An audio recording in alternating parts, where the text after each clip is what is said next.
তুমি কি ফেলুদা? প্রশ্নটা এলো ফেলুদার কোমরের কাছ থেকে। একটি বছর ছয়েকের ছেলে ফেলুদার পাশেই দাঁড়িয়ে মাথাটাকে চিৎ করে তার দিকে চেয়ে আছে। এই সেদিনই একটা বাংলা কাগজে ফেলুদার একটা সাক্ষাৎকার বেরিয়েছে, তার সঙ্গে হাতে 4 মিনার নিয়ে একটা ছবি। তার ফলে ফেলুদার চেহারাটা আজকাল রাস্তাঘাটে লোকে ফিল্ম স্টারের মতোই চিনে ফেলছে।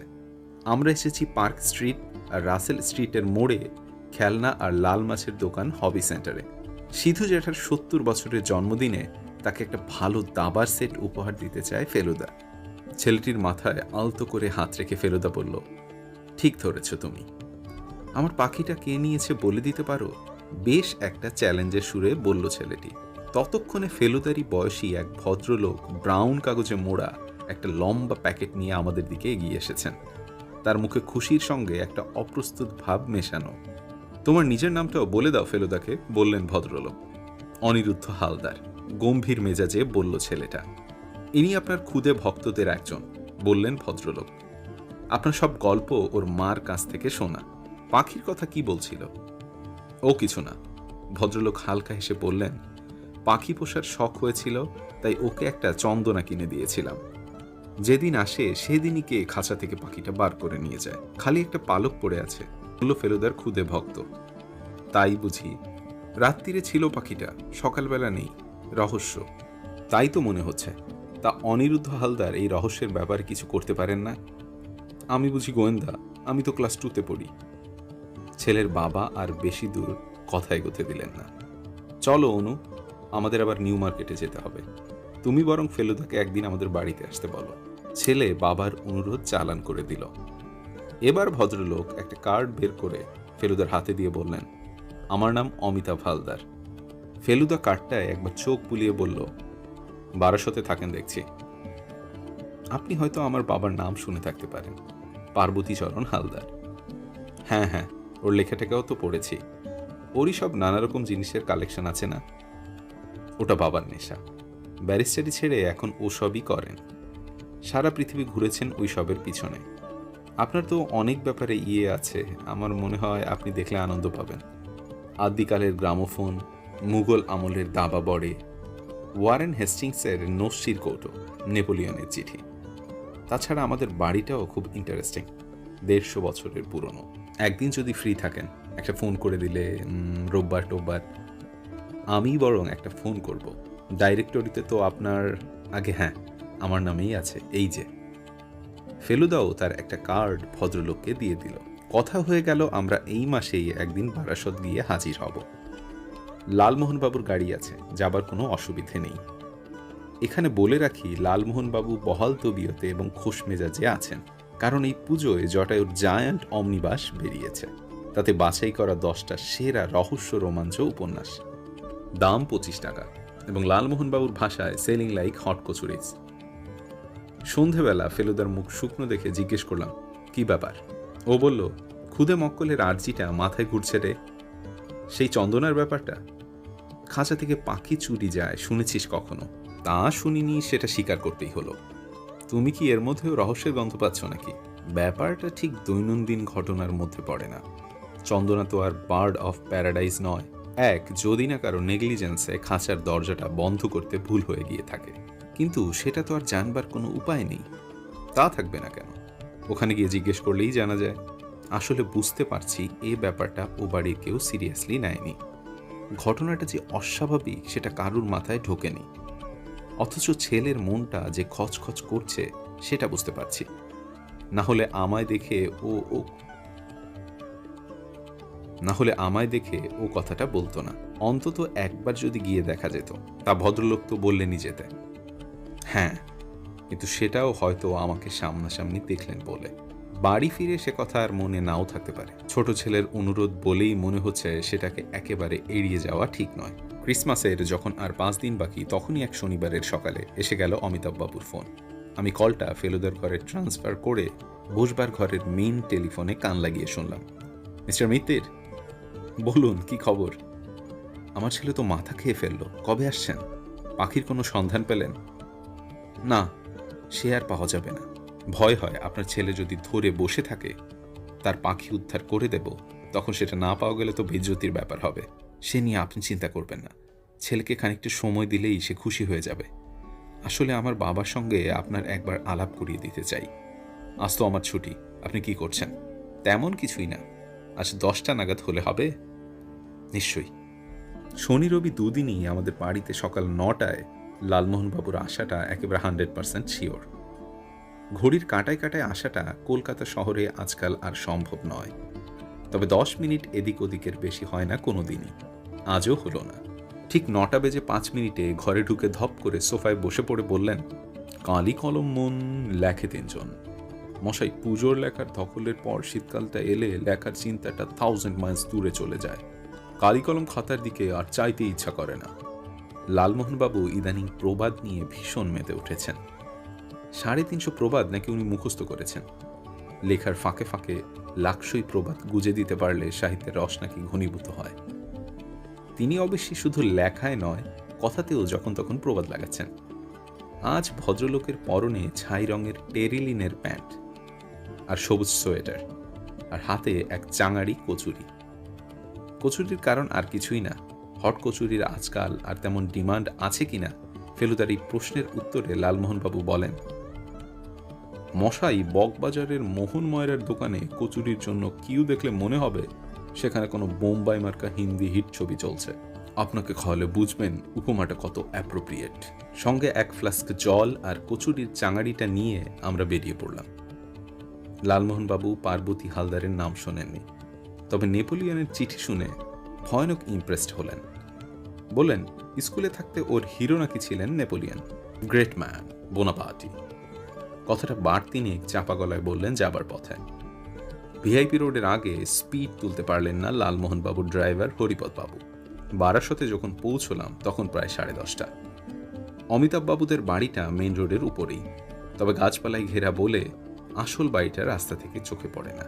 গেট দিয়ে ঢুকে নুড়ি ফেলার রাস্তায় খানিকটা গিয়ে তবে থামওয়ালা দালানটা দেখা যায়। একেবারে সাহেবী ঢঙের বাড়ি। বয়সের ছাপ যতটা থাকার কথা ততটা নেই। মনে হয় বছর খানেকের মধ্যেই অন্তত সামনের অংশটায় চুনকাম ও রিপেয়ার দুইই হয়েছে। বাড়ির সামনে একটা বাঁধানো পুকুরের চারিপাশে সুপারি গাছের সারি। অমিতাভবাবু নিচেই অপেক্ষা করছিলেন আমাদের জন্য। ফেলুদা লালমোহনবাবুর সঙ্গে আলাপ করানোতে বললেন, আমি নিজে আপনার লেখা পড়িনি বটে, তবে আমার স্ত্রী রহস্য রোমাঞ্চ সিরিজের ভীষণ ভক্ত। আমরা শ্বেত পাথরের সিঁড়ি দিয়ে দোতলায় উঠলাম। পার্বতীবাবুর কালেকশনের জিনিস নাকি সবই দোতলায়। বাবার আগে আমার পুত্রের সঙ্গে দেখাটা সেরে নিন, বললেন অমিতাভবাবু। বাবার কাছে এখন লোক আছে, উনি বাইরের লোকের সঙ্গে দেখা সাক্ষাৎগুলো সকালেই করেন। এত দূরেও লোক এসে উৎপাত করে। বাবার মতো কিছু কালেক্টর আছেন, তারা প্রায়ই আসেন। তাছাড়া সম্প্রতি বাবা একজন সেক্রেটারির জন্য কাগজে বিজ্ঞাপন দিয়েছেন, তার জন্য কিছু লোক দেখা করতে এসেছে। ওনার সেক্রেটারি নেই? আছে, তবে তিনি দিল্লি চলে যাচ্ছেন সামনের সপ্তাহে একটা ভালো কাজ পেয়ে। লোকটা বেশ কাজের ছিল। আসলে সেক্রেটারির ব্যাপারে বাবার লাকটাই খারাপ। গত 10 বছরে 4টি সেক্রেটারি এলো গেল। একটি তো বছরখানেক কাজ করার পর মেনিনজাইটিসে মারা গেলেন। আরেকটি কথা নেই বার্তা নেই সাইবার ভক্ত হয়ে বিভাগী হয়ে গেলেন। এখন যে ভদ্রলোকটির সঙ্গে বাবা কথা বলছেন তাকে 7 বছর আগে তাড়িয়ে দেন। সেও ছিল সেক্রেটারি। কেন তাড়ান কেন? ভদ্রলোক কাজে খুব ভালোই করতেন, তবে অসম্ভব কুসংস্কারী।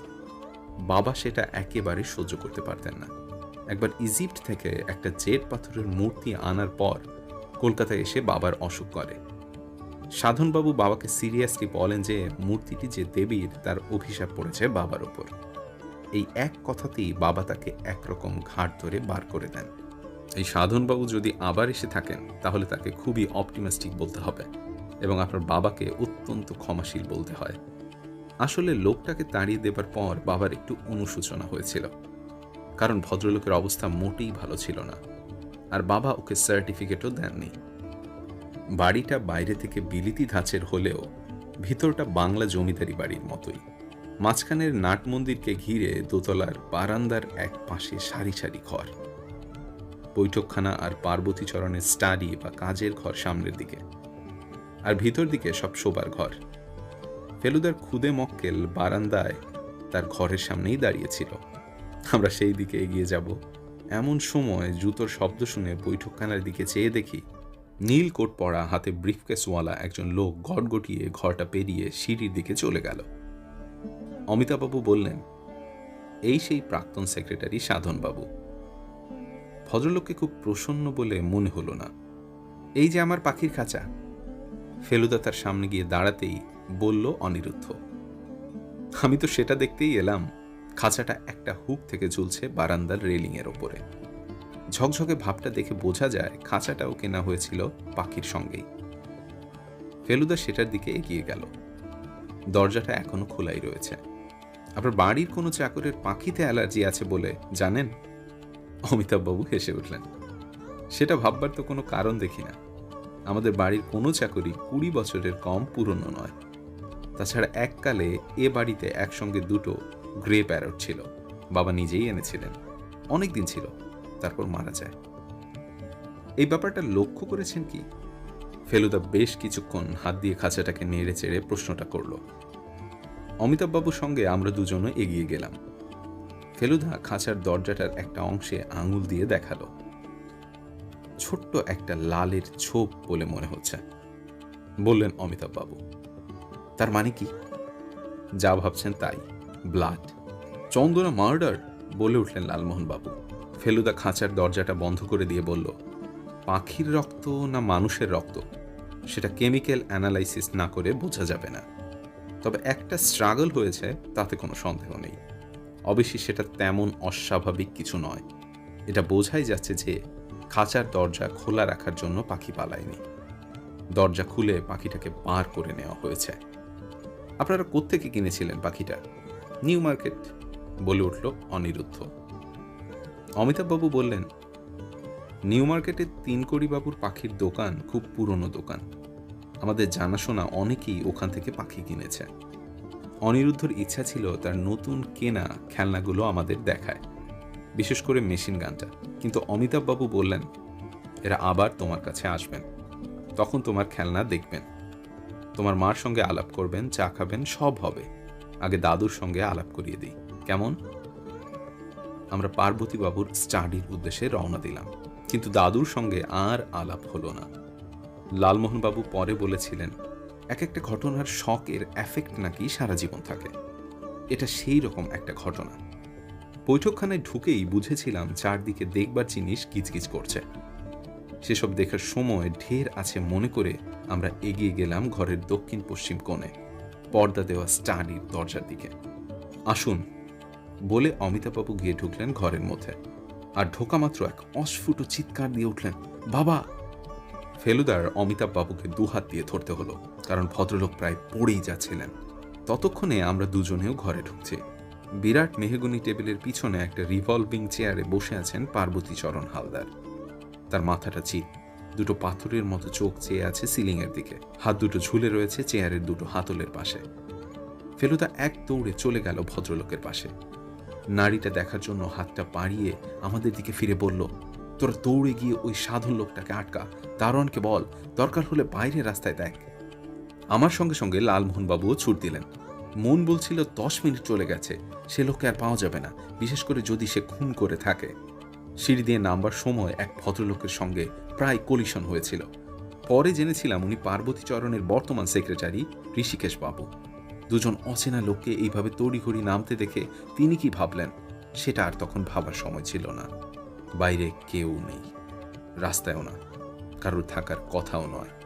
যেটা সবচেয়ে অদ্ভুত লাগলো সেটা হলো এই যে দারোয়ান জোর গলায় বলল গত 10 মিনিটের মধ্যে কেউ গেট দিয়ে বাইরে যায়নি। বাবুর কাছে লোক আসবে বলে সে সকাল থেকে ডিউটিতে রয়েছে, তার ভুল হতেই পারে না। চলো বাগানের দিকটা দেখি, বললেন লালমোহনবাবু, হয়তো কোথাও ঘাপটি মেরে আছে। তাই করলাম। দক্ষিণের পুকুরের ধার, পশ্চিমের গোলাপ বাগান, কম্পাউন্ড ওয়ালের পাঁচটা চাকরদের ঘরের আশেপাশে কোথাও বাদ দিলাম না। পাঁচিল টপকানো সহজ নয়, কারণ প্রায় 8 ফুট উঁচু। হাল ছাড়তে হলো। সাধনবাবু উধাও। পার্বতীবাবুকে মাথার ওপরের একটা ভারী জিনিস দিয়ে আঘাত মেরে খুন করা হয়েছে। এদের বাড়ির ডাক্তার সৌরিন সোম বললেন, মৃত্যুটা হয়েছে মারার সঙ্গে সঙ্গেই। ভদ্রলোকের রক্তের চাপ ওঠানামা করত, হার্টেরও গোলমাল ছিল। ইতিমধ্যে পুলিশও এসে গেছে। ইন্সপেক্টর হাজরা ফেলুদাকে চেনেন, মোটামুটি খাতিরও করেন। সাধারণ পুলিশের লোক প্রাইভেট ইনভেস্টিগেটরকে যেরকম অবজ্ঞার চোখে দেখে সেরকম নয়। বললেন, আমাদের যা রুটিন কাজ তা করে যাচ্ছি আমরা, যদি কিছু তথ্য বেরোয় তো আপনাকে জানাবো। ফেলুদা বলল, যে ভারী জিনিসটা দিয়ে খুন করা হয়েছিল সেটা সম্বন্ধে কোনো আইডিয়া করেছেন? হাজরা বললেন, তেমন তো কিছু দেখছি না আশেপাশে, খুনি সেই জিনিসটা নিয়েই ভেগেছে বলে মনে হচ্ছে। পেপারওয়েট? পেপারওয়েট? একবার আসুন আমার সঙ্গে। হাজরা ও ফেলুদার পিছন পিছন আমরাও ঢুকলাম ঘরের মধ্যে। ফেলুদা টেবিলের একটা অংশে আঙুল দিয়ে দেখালো। সবুজ ফেল্টের ওপর মিহি ধুলো জমে আছে, তারই একটা অংশে একটা ধুলোহীন গোল চাকতি। খুব ভালো করে লক্ষ্য না করলে বোঝা যায় না। অমিতাভ বাবুকে জিজ্ঞেস করেছিলাম, বলল ফেলুদা। একটা বেশ বড় এবং ভারী ভিক্টোরীয় আমলের কাচের পেপারওয়েট থাকতো এই টেবিলের ওপরে, এখন নেই। ওয়েল ডান মিস্টার মিত্তির, কিন্তু আসল লোক তো বেমালুম হাওয়া হয়ে গেল বলে মনে হচ্ছে। ঘর থেকে বেরিয়ে এসে বলল ফেলুদা। হাজরা বললেন, নাম আর ডেসক্রিপশন যখন পাওয়া গেছে তখন তাকে খুঁজে বের করতে অসুবিধা হবে না। তাছাড়া সে তো অ্যাপ্লিকেশন করেছিল, সেটা থেকে থাকলে তো তার ঠিকানাই পাওয়া যাবে। আমার মনে হয় দারোয়ান সত্যি কথা বলছে না। একটা সময় সে গেটের কাছে ছিল না, তখনই লোকটা পালিয়েছে। মেন রোডের ওপর বাড়ি, হয়তো বেরিয়েই বাস পেয়ে গেছে।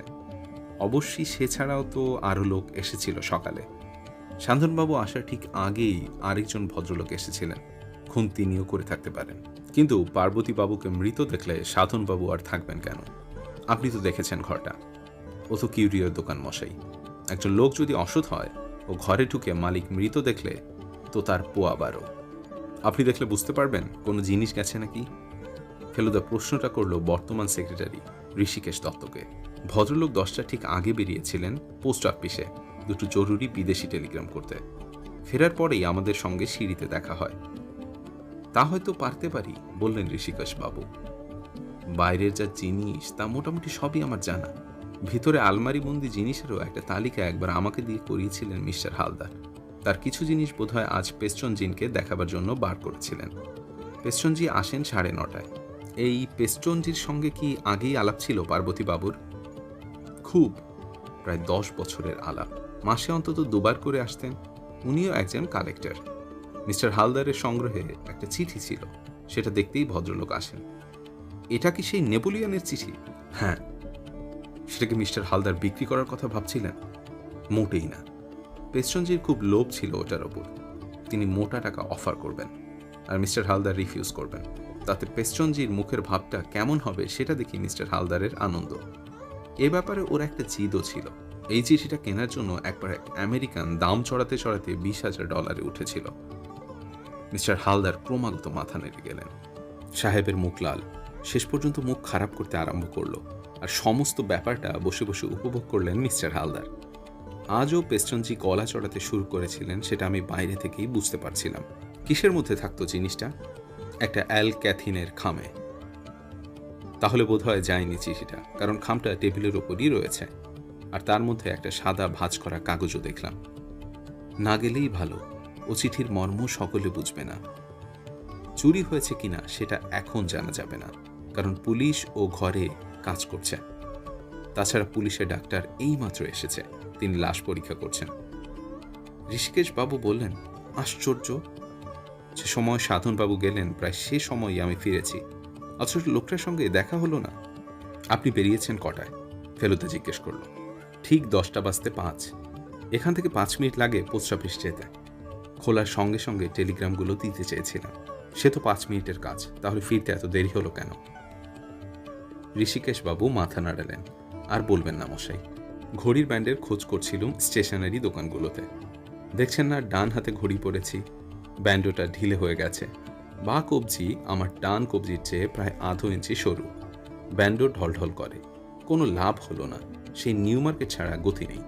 ভদ্রলোক ডান হাতে ঘড়ি পরেন সেটা আগেই লক্ষ্য করেছি। আপনি এ বাড়িতেই থাকেন? ফেলুদা জিজ্ঞেস করল।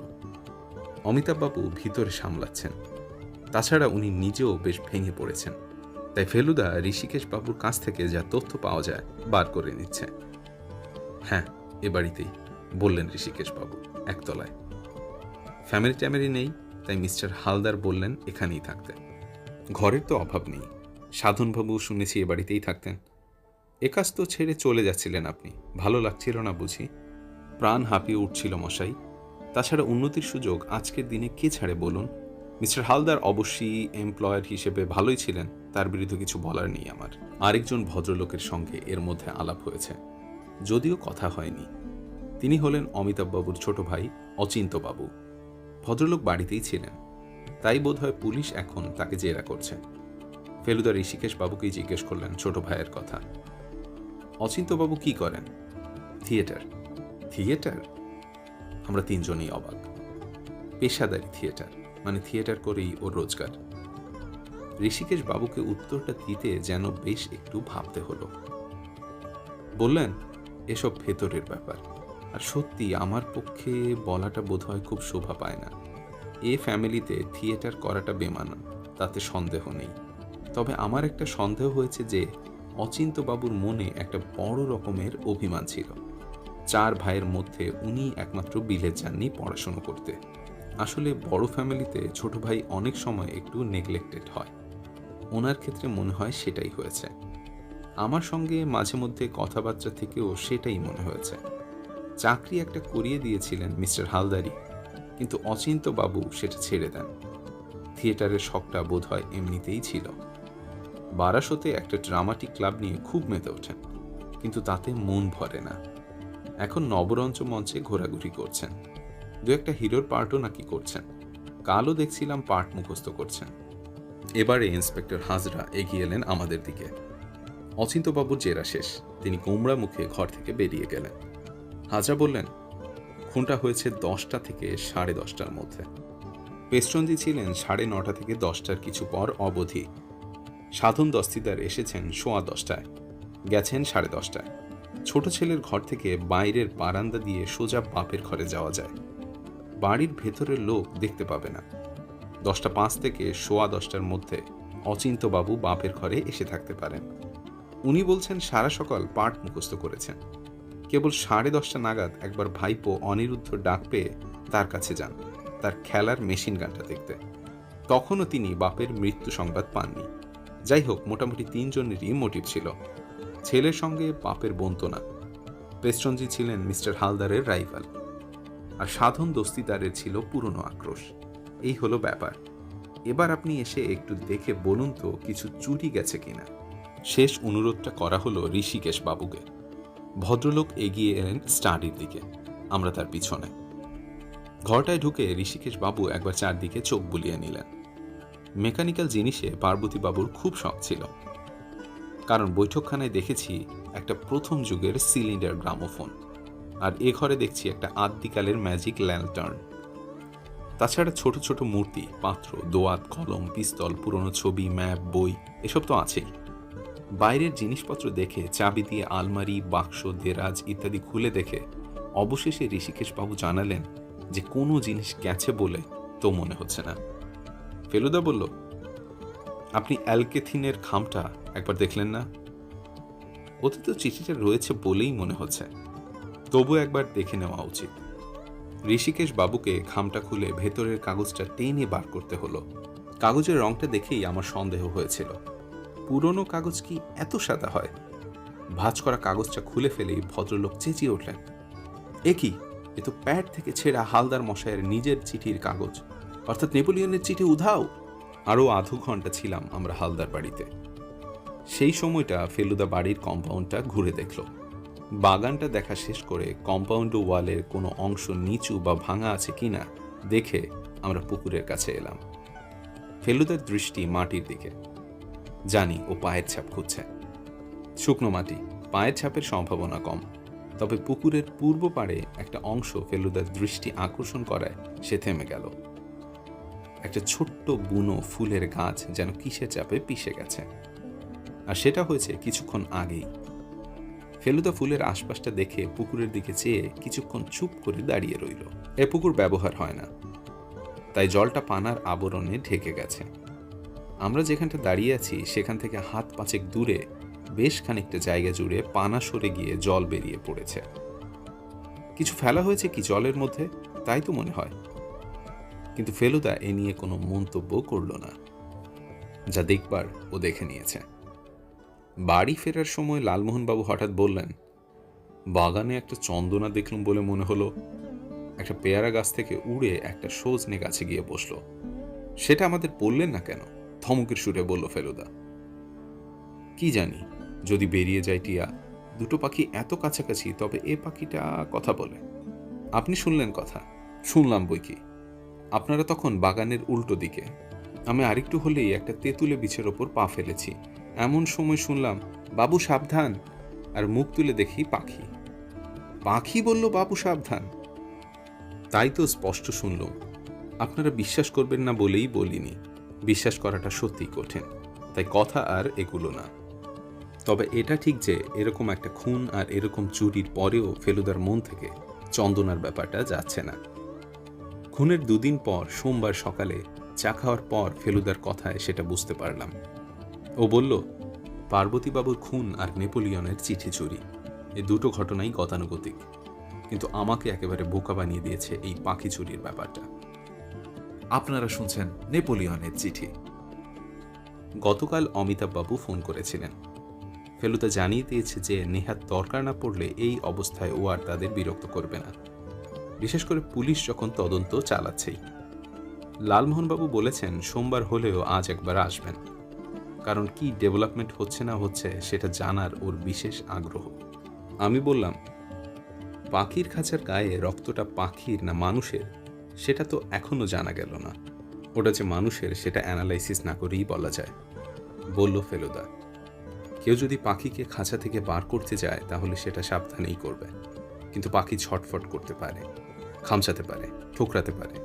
অর্থাৎ যে লোকে পাখিটাকে বার করেছে তার হাতে জখমের চিহ্ন থাকা উচিত। সে জিনিস ও বাড়ির কারুর হাতে দেখলে? উহু, সেটার দিকে আমি চোখ রেখেছিলাম। বাবু, চাকর কারুর হাতেই দেখিনি, অথচ টাটকা জখম। অমিতাভবাবু বললেন, পার্ক স্ট্রিটে আমাদের সঙ্গে দেখা হবার দুদিন আগে পাখিটা কিনেছিলেন। তার মানে 13ই ডিসেম্বর। খুনটা হয় 19শে ডিসেম্বর। এই পাখির জন্য আমি অন্য ব্যাপারগুলোতে পুরোপুরি মনও দিতে পারছি না। খুনের সুযোগ কার কার ছিল তার একটা লিস্ট করেছিলে না তুমি কাল রাত্রিরে? শুধু সুযোগ নয়, মোটিভও। ফেলুদার পাশেই সোফায় পড়েছিল খাতাটা। সে ওটা খুলে বলল, সাধন দস্তিদার সম্বন্ধে নতুন কথা বলার বিশেষ কিছু নেই। রহস্যটা হচ্ছে তার অন্তর্ধানে। এটা সম্ভব হয় একমাত্র যদি দারোয়ান মিথ্যে কথা বলে থাকে। সাধন তাকে ভালো রকম ঘুষ দিয়ে থাকলে এটা হতে পারে। সেটা পুলিশে বার করুক। মিথ্যাবাদীকে সত্যি বলানোর রাস্তা তাদের জানা আছে। দ্বিতীয় সাসপেক্ট পেস্টনজি। তবে পেস্টনজির 70 বছর বয়স। বুড়ো মানুষের পক্ষে এখন সম্ভব কিনা সেটা ভাবতে হবে। আঘাতটা করা হয়েছে রীতিমতো জোরে। অবেশি 70-এও অনেকের স্বাস্থ্য দিব্যি ভালো থাকে। সেটা ভদ্রলোককে চাক্ষুষ না দেখা পর্যন্ত বোঝা যাবে না। তৃতীয় অচিন্ত্য হালদার। বাপের ওপর ছেলের টান না থাকলেও খুন করার মতো আক্রোশ ছিল কিনা সেটা ভাবার কথা। তবে নেপোলিয়নের চিঠি হাতাতে পারলে ওর আর্থিক সমস্যার কিছুটা মৃত্যু ঠিকই। আর কেউ না হোক পেস্টনজি যে সে চিঠি কিনতে রাজি হতেন সেটা বোধহয় অনুমান করা যায়। চতুর্থ, আবার আরও একজন আছে নাকি? তাকে সাসপেক্ট বলে বলছি না, কিন্তু অমিতাভবাবু সে সময়টা কি করছিলেন সেটা জানা দরকার বইকি। তার জবানিতে তিনি বলেছেন সকালে তিনি বাগানে থাকেন, ওর খুব ফুলের শখ। সেদিন 10টা পর্যন্ত তিনি বাগানে ছিলেন। মাঝে একবার আমাদের ফোন করতে 9টার সময় তাকে নিচের বৈঠকখানায় আসতে হয়। তারপর আমরা আসার আগে আর দোতলায় যাননি। চাকর তাকে চা দিয়ে যায় 10টার সময় একতলায় বাগানের দিকের খোলা বারান্দায়। আমাদের গাড়ির আওয়াজ পেয়ে তিনি সামনের দিকে চলে আসেন। দোতলায় যান তিনি একেবারে আমাদের নিয়ে, তার আগে নয়। সবশেষে হলেন ঋষিকেশ বাবু। ইনি 10টা বাজতে 5-এ বেরিয়েছেন সেটা দারোয়ান দেখেছে, কিন্তু ফিরতে দেখেছে কিনা মনে করতে পারছে না। দারোয়ানের কথাবার্তা খুব রিলায়েবল বলে মনে হয় না। 40 বছর চাকরি করছে বটে হালদার বাড়িতে, হয়তো এমনিতে বিশ্বস্ত, কিন্তু বয়স হয়েছে 70-এর ওপর। কাজেই স্মরণশক্তি ক্ষীণ হয়ে আসা অস্বাভাবিক নয়। ঋষিকেশবাবু স্টেশনারি দোকানে অতটা সময় কাটিয়েছেন কিনা সেটা জানা দরকার। যদি সে ব্যাপারে মিথ্যেও বলে থাকেন তার খুনের সুযোগ সম্বন্ধে সন্দেহ থেকেই যায়। একমাত্র নেপোলিয়নের চিঠি হাত করা ছাড়া মোটিভও খুঁজে পাওয়া যায় না। ফেলুদা খাতাটা বন্ধ করল। আমি বললাম, চাকর বাকরদের বোধ হয় সব কটাকেই বাদ দেওয়া যায়। শুনলি তো, চাকর সব কটাই পুরনো। তাদের মধ্যে বেয়ারা মুকুন্দ পার্বতীচরণের ঘরে কফি নিয়ে যায় পেস্টনজি ও পার্বতীবাবুর জন্য। পার্বতীচরণ একা থাকলেও রোজ 10টায় কফি খেতেন। এছাড়া আর কোনো চাকর 9টার পর পার্বতীচরণের ঘরে যায়নি। বাড়িতে লোক বলতে আর আছে অমিতাভবাবুর স্ত্রী অনিরুদ্ধ, পার্বতীবাবুর 80 বছরের বুড়িমা, মালির এক ছেলে ড্রাইভার ও দারোয়ান। অচিন্তবাবু বিয়ে করেননি। ফেলুদা একটা 4 মিনিট ধরাবার সঙ্গে সঙ্গে ফোন বেজে উঠল। ইন্সপেক্টর হাজরা। কি খবর বলুন স্যার, বলল ফেলুদা। সাধন দস্তিদারের ঠিকানা পাওয়া গেছে। Very good. ভেরি ব্যাড, কারণ সে ঠিকানায় ওই নামে কেউ থাকে না। বটে, এবং কোনোদিন ছিলও না। তাহলে তাহলে আর কি, যে তিমিরে সেই তিমিরে। মহা ফিচের লোক বলে মনে হচ্ছে। আর ঋষিকেশ বাবুর অ্যালিবাই ঠিক আছে? উনি পোস্ট অফিসে গিয়েছিলেন 10টায় এবং টেলিগ্রামগুলো করেছেন, এটা ঠিক। তারপর স্টেশনারি দোকানে যাবার কথা যেটা বললেন সেটা ভেরিফাই করা গেল না, কারণ দোকানে কেউ মনে করতে পারল না। আর পেস্টনজি অসম্ভব তিরিক্ষি মেজাজের লোক, প্রচণ্ড ধনী। 150 বছর কলকাতায় আছে এই পার্সি ফ্যামিলি। এমনিতে বেশ শক্ত সমর্থ লোক, তবে কাবু হয়ে আছেন আর্থ্রাইটিসে। ডান হাত কাঁধের ওপর ওঠে না। ওর পক্ষে এই খুন করা প্রায় ইম্পসিবল। লর্ড সিনহা রোডে গিয়ে রোজ সকালে ফিজিওথেরাপি করান। চেক করে দেখেছি কথাটা সত্যি। তাহলে তো সাধন দস্তিদারের সন্ধানই লেগে থাকতে হয়। আমার ধারণা লোকটা 1200তেই আছে, কারণ ওর অ্যাপ্লিকেশনের খামে 1200-এর পোস্টমার্ক রয়েছে। সে কি, এ তো খুব ইন্টারেস্টিং ব্যাপার। আমরা খোঁজ করছি। এখানে গা ঢাকা দিয়ে থাকতে পারবে বলে মনে হয় না। ও ভালো কথা, খোকার ঘরে চোর এসেছিল। আবার আবার মানে? হাজরা পাখির কথাটা জানেন না।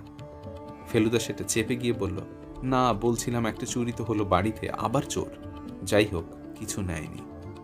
খোকা টের পেল কি করে? সে বাবা মায়ের পাশের ঘরে একা শয়, বিলেতি কায়দা আর কি। তা কাল মাঝরাত্রিরেই নাকি খুটখাট শব্দে ঘুম ভেঙে যায়। ছেলের সাহস আছে, কে বলে চেঁচিয়ে ওঠে, আর তাতেই নাকি চোর পালিয়ে যায়। আমি খোকাকে জিজ্ঞেস করলাম, তোমার ভয় করলো না? তাতে সে বললে যে বাড়িতে খুন হবার পর নাকি সে বালিশের তলায় মেশিন গান নিয়ে শোয়, আর সেই কারণেই নাকি তার ভয় নেই। 10টার সময় লালমোহনবাবু এসে হাজির। ফেলুদাকে গম্ভীর দেখে ভদ্রলোক ভারী ব্যস্ত হয়ে উঠলেন। সে কি মশাই, আপনি এখনো অন্ধকারে নাকি? কি করি বলুন? রোজ যদি একটা করে নতুন রহস্যের উদ্ভব হয়, তাহলে ফেলু মিত্তির কি করে? আবার রহস্য? খোকার ঘরে চোর ঢুকেছিল কাল রাত্রি। বলেন কি? চোরের কি কোনো বাঁচ বিচার নেই? মুড়ি মিস্ত্রি একদর। এখন আপনার উপর ভরসা। চন্দ্র সূর্য অস্ত গেল, জোনাক ধরে বাতি, ভীষ্ম দ্রোণ কর্ণ গেল, শল্য হল রথি। তবে হ্যাঁ, চন্দনার ব্যাপারটা কিন্তু আমায় হন্ট করছে। ওটা নিয়ে একটা আলাদা তদন্ত করা উচিত। আপনার সময় না থাকলে আমি করতে রাজি আছি। 3 বাবুর দোকানে আমার খুব যাতায়াত ছিল এককালে। সে কি, এটা তো বলেননি আগে? আরে মশাই, এককালে খুব পাখি শখ ছিল আমার। একটা ময়না ছিল, সেটাকে মেঘনাদ বধ কাব্যের প্রথম লাইন আবৃত্তি করতে শিখিয়েছিলাম। জল পড়ে পাতা নড়ে দিয়ে শুরু করা উচিত ছিল আপনার। ভদ্রলোক ফেলুদার খোঁচাটা অগ্রাহ্য করে আমার দিকে ফিরে বললেন, কি হে তপেশ বাবু, যাবে নিউ মার্কেট? ফেলুদা বলল, যেতে হয়তো বেরিয়ে পড়ুন, আমি ঘন্টাখানেক পরে আপনাদের সঙ্গে মিট করব। কোথায়? নিউ মার্কেটের মধ্যিখানে, কামানটার পাশে। বিস্তর ঘোরাঘুরি আছে, বাইরে খাওয়া আছে। সপ্তাহে একদিন রেস্টুরেন্টে খাওয়াটা আমাদের রেগুলার ব্যাপার। লালমোহনবাবুর গাড়িতে করে বেরিয়ে পড়লাম। নিউ মার্কেটের পাখির বাজারের জবাব নেই। তবে 3 বাবু যে জটায়ুকে চিনবেন না, তাতে আশ্চর্য হবার কিছু নেই, কারণ ভদ্রলোক এ দোকানে শেষ এসেছেন 68-এ। লালমোহনবাবু একগাল হেসে, চিনতে পারছেন? জিজ্ঞেস করাতে 3 বাবু তার মোটা চশমার উপর দিয়ে লালমোহনবাবুর দিকে চেয়ে বললেন, চেনা মুখ তো ভুলি না চট করে। নাকুবাবু তো আপনার কারবালা ট্যাঙ্ক রোডে থাকেন না? লালমোহনবাবুর চুপশন ভাব দেখে আমি কাজের কথাটা পারলাম। আপনার এখান থেকে গত 10 মধ্যে কি কেউ একটা চন্দনা কিনে নিয়ে গেছে? 1200-এর এক ভদ্রলোক।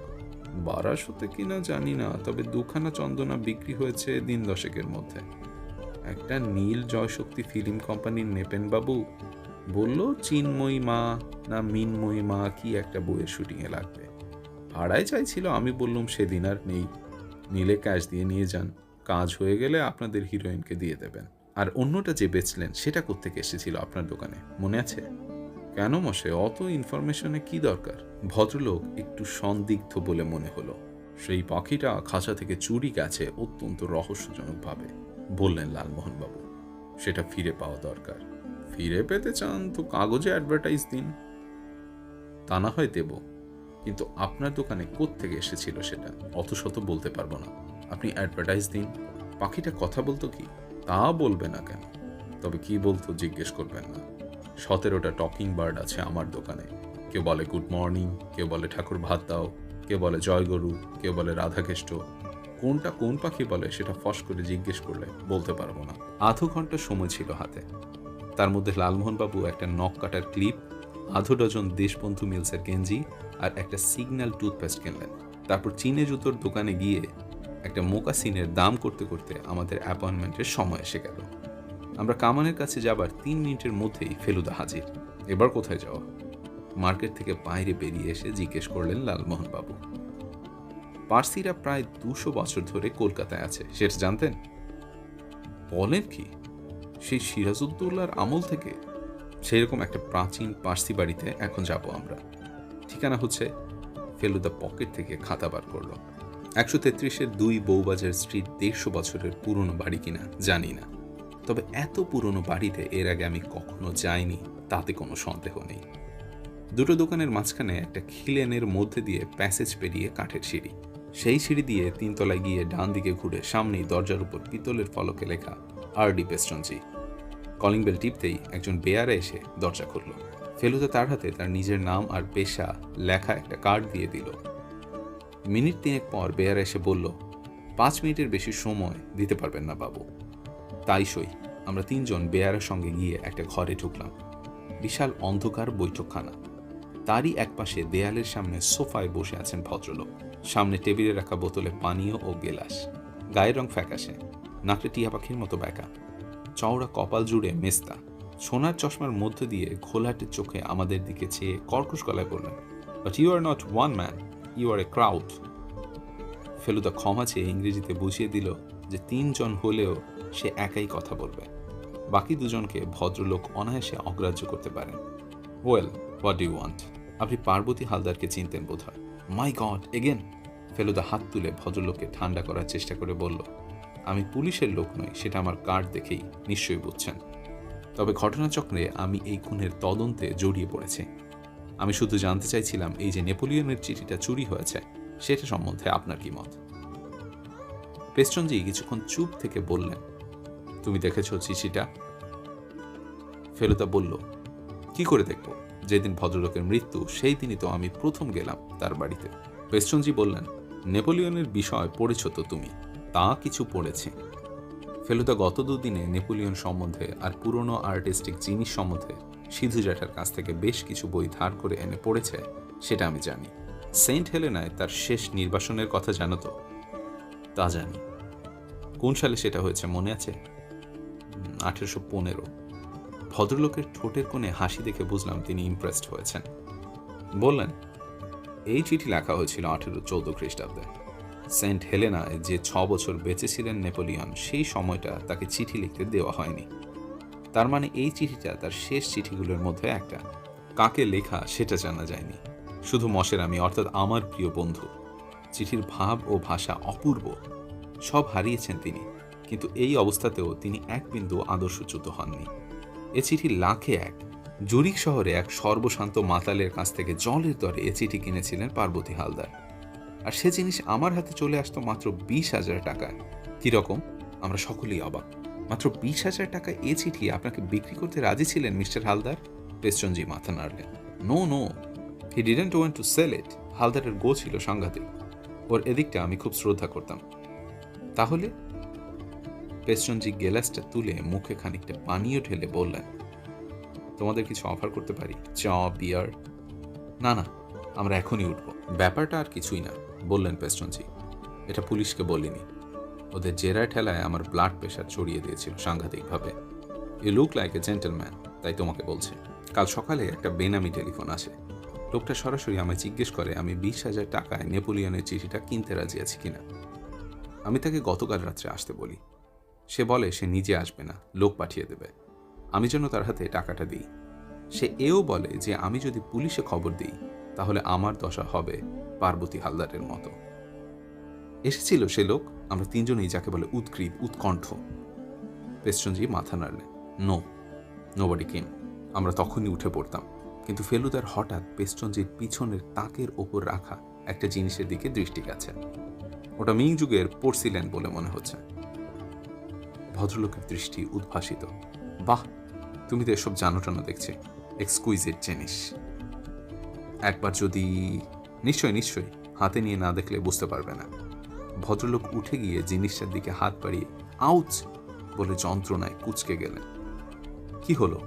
ফেলুদা গভীর উৎকণ্ঠার সুরে বলল, আর বলো না, বুড়ো বয়সের যত বিদঘুটে ব্যারাম, আর্থ্রাইটিস। হাঁচা কাঁধের ওপরে তুলতেই পারি না। শেষকালে ফেলুদা নিজেই এগিয়ে গিয়ে তাক থেকে চিনে মাটির পাত্রটা নামিয়ে নিয়ে হাতে করে ঘুরিয়ে ঘুরিয়ে দেখে বার দু এক সুপারব বলে আবার যথাস্থানে রেখে দিল। ভদ্রলোকের সত্যি হাত ওঠে কিনা সেটা যাচাই করা দরকার ছিল। রাস্তায় এসে বলল ফেলুদা, ধন্যি মশাই আপনার মস্তিষ্ক, বলুন এবার কোন দিকে? বলতে সংকোচ হচ্ছে। এবার একেবারে কর্নওয়ালিস স্ট্রিট। কেন, সংকোচের কি আছে? যা দাম হয়েছে আজকাল পেট্রোলের। আরে মশাই, দাম তো সবকিছুরই বেশি। আমার যে বই ছিল 5 টাকা, সেটা এখন 8 রুপিস, অথচ সেল একেবারে স্টেডি। আপনি ওসব সংকোচ টঙ্কোচের কথা বলবেন। কর্নওয়ালিস স্ট্রিটের নতুন থিয়েটার নবরঙ্গ মঞ্চে গিয়ে হাজির হলাম। প্রোপাইটারের নাম অভিলাষ পোদ্দার। ফেলুদা কার্ড পাঠাতেই তৎক্ষণাৎ আমাদের ডাক পড়ল। দোতলার আপিস ঘরে ঢুকলাম গিয়ে। আসুন আসুন, কি সৌভাগ্য আমার, স্বনামধন্য লোকের পায়ের ধুলো পড়ল এই গরিবের ঘরে। নাদুস নুদুস বার্নিশ করা চেহারাটার সঙ্গে এই বাড়িয়ে কথা বলাটা বেশ মানানসই। হাতে সোনার ঘড়ি, ঠোঁট দুটো টুকটুকে লাল। এইসবে এক খিলি পান পুড়েছেন মুখে, গা থেকে ভুরভুরে আতরের গন্ধ। ফেলুদা লালমোহন বাবুকে আলাপ করিয়ে দিল, গ্রেট থ্রিলার রাইটার বলে। বটে, বললেন পোদ্দার মশাই। একটা হিন্দি ফিল্ম হয়ে গেছে আমার গল্প থেকে, বললেন জটায়ু। বোম্বাইয়ের বোম্বেতে নাটকও হয়েছে একটা গল্প থেকে। গড়পাড়ের রিক্রিয়েশন ক্লাব করেছিল 78-এ। ফেলুদা বলল, আপনার জায়ান্ট অমনিবাস একটা পাঠিয়ে দেবেন না মিস্টার পোদ্দারকে? সার্টেনলি বললেন মিস্টার পোদ্দার। আমি নিজে অবশ্যই বই টই পড়ি না, তবে আমার মাইনে করা লোক আছে, তারা পড়ে অপিনিয়ন দেয় আমাকে। তা বলুন মিস্টার মিত্তির, আপনার কি কাজে লাগতে পারি? আপনাদের একটি হিরো সম্বন্ধে ইনফরমেশন চাই। হিরো? মানস ব্যানার্জি? অচিন্ত হালদার? অচিন্ত হালদার? কই, সেরকম নামে তো। ও হ্যাঁ, ওই নামে একটি ছেলে ঘোরাঘুরি করছে বটে। একটা বইয়ে একটা পার্টও করেছিল। চেহারা মোটামুটি ভালো, তবে পয়সে গন্ডগোল। বরং সিনেমা লাইনে কিছু হতে পারে, আমি সেই কথাই বলছি তাকে। ইনফ্যাক্ট ছেলেটি আমাকে টাকা অফার করেছে। মানে, হিরোর পার্ট পাওয়ার জন্য? আপনি আকাশ থেকে পড়লেন যে? এরকম হয় মিস্টার মিত্তির? আপনি আমল দেননি? নো মিস্টার মিত্তি, আমাদের নতুন কোম্পানি, এসব ব্যাপার খুব রিস্কে। এ প্রস্তাবে রাজি হবার কোনো প্রশ্নই ওঠে না। চা কফি? No thanks. আমরা উঠে পড়লাম। 1:30 বাজে। পেটে বেশ চঞ্চনে খিদে। রয়্যাল হোটেলে খাবারের অর্ডার দিয়ে ফেলুদা চন্দনা চুরির ব্যাপারে একটা বিজ্ঞাপনের খসড়া করে ফেলল। ওর চেনা আছে খবরের কাগজের আপিসে। সম্ভব হলে কালকে, না হয় লেটেস্ট পরশু কাগজে বেরিয়ে যাবে। গত 10 দিনের মধ্যে নিউ মার্কেটে 3 কড়িবাবুর দোকানে কেউ যদি একটা চন্দনা বিক্রি করে থাকেন, তাহলে তিনি যেন নিম্নলিখিত ঠিকানায় ইত্যাদি। বিরিয়ানি খেতে খেতে একটা নলি হাড় কামড় দিয়ে ভেঙে ম্যারোটা মুখে পুরে ফেলুদা বলল, রহস্য যেরকম উত্তর বৃদ্ধি পাচ্ছে, কোথাকার জল কোথায় গিয়ে দাঁড়ায় বলা মুশকিল। দাঁড়ান দেখি গেস করতে পারি কিনা, বললেন লালমোহন বাবু। এই নতুন রহস্য হচ্ছে, সেই লোক চিঠি নিয়ে আসবে বলে এলো না কেন? এই তো ঠিক ধরেছেন।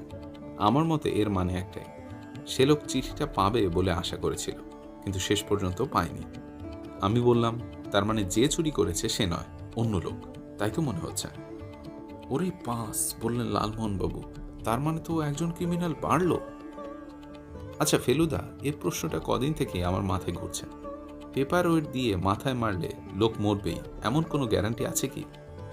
গুড কোশ্চেন, বলল ফেলুদা। উত্তর হচ্ছে না, নেই। তবে এক্ষেত্রে যে মেরেছে তার হয়তো ধারণা ছিল মরবেই, কিংবা অজ্ঞান করে জিনিসটা নিতে চেয়েছিল, মরে যাবে ভাবেনি। রয়্যালের খাওয়া যে ব্রেন টনিকের কাজ করে সেটা তো জানতাম না। তুই ঠিক বলেছিস তোপসে, সেটাও একটা পসিবল ব্যাপার, কিন্তু সেগুলো জানলেও যে এ ব্যাপারে খুব হেল্প হচ্ছে তা তো নয়। যে লোকটাকে দরকার সে এমন আশ্চর্যভাবে গা ঢাকা দিয়েছে যে ঘটনাটা প্রায় অসম্ভবের পর্যায়ে পড়ে। অবশ্যই ভ্যানিশ যে করেনি সে লোক, সেটা সন্ধেবেলা জানতে পারলাম, আর সেটা ঘটল বেশ নাটকীয়ভাবে। সেটা বলার আগে জানানো দরকার যে 4:30টার সময় হাজরা ফোন করে জানালেন বারাসতে সাধন দস্তিদারের কোনো সন্ধান পাওয়া যায়নি। লালমোহনবাবু হোটেল থেকে আর বাড়ি ফেরেননি, আমাদের পৌঁছে দিয়ে আমাদের এখানেই রয়ে গিয়েছিলেন। 7:30টার সময় শ্রীনাথ আমাদের কফি এনে দিয়েছে। এমন সময় কলিং বেল বেজে উঠল। শীতকালের সন্ধে, পাড়াটা এর মধ্যেই নিঝুম, তাই বেলের শব্দে বেশ চমকে উঠেছিলাম। দরজা খুলে আরও এক চমক, এসেছেন ঋষিকেশ বাবু। কিছু মনে করবেন না, অসময়ে খবর না দিয়েই এসে পড়লাম। আমাদের টেলিফোনটা ফাঁকা পাওয়া যাচ্ছে না মিস্টার হালদারের মৃত্যুর পর থেকেই। শ্রীনাথকে বলতে হয় না, সে নতুন লোকের গলা পেয়ে আরেক কাপ কফি দিয়ে গেল। ফেলুদা বলল, আপনাকে বেশ উত্তেজিত মনে হচ্ছে, বসে ঠান্ডা হয়ে কি ঘটনা বলুন। ঋষিকেশ বাবু কফিতে একটা চুমুক দিয়ে দম নিয়ে বললেন, আপনি আমার একতলার ঘরটা দেখেননি, তবে আমি বলতে পারি ও ঘরটায় থাকতে বেশ সাহসের দরকার হয়। অত বড় বাড়ির একতলায় আমি একমাত্র বাসিন্দা, চাকরদের আলাদা কোয়ার্টার্স আছে। বছরে অভ্যেস খানিকটা হয়েছে ঠিকই, কিন্তু পুরোপুরি হয় না। সন্ধে থেকে গাটা কেমন ছমছম করে। যাই হোক, কাল রাত্রিরে তখন 10:30 হবে। আমি খাওয়া সেরে ঘরে এসে দরজা বন্ধ করে মশারিটা ফেলেছি সবে। এমন সময় দরজায় টোকা পড়ল। সত্যি বলতে কি, নক করার লোকও বাড়িতে কেউ নেই। যারা আমাকে চায় তারা বাইরে থেকেই হাঁক দেয়, এমনকি চাকর বাকরও। কাজেই বুঝতেই পারছেন, আমার মনে বেশ একটু খটকা লাগলো। খোলার আগে জিজ্ঞেস করলাম, কে? উত্তরের বদলে আবার টোকা পড়ল। একবার ভাবলাম খুলব না, কিন্তু সারা রাত যদি ওইভাবে খটখট চলে তাহলে তো আরও গণ্ডগোল। তাই কোনো রকমে সাহস সঞ্চয় করে যা তাকে কপালে করে দরজাটা খুলল। খোলা মাত্র একটি লোক ঢুকে এসে দরজাটা বন্ধ করে দিল। তখনও মুখ দেখিনি। তারপর আমার দিকে ফিরতে চাপ দাড়ি দেখে আন্দাজ করলাম কে।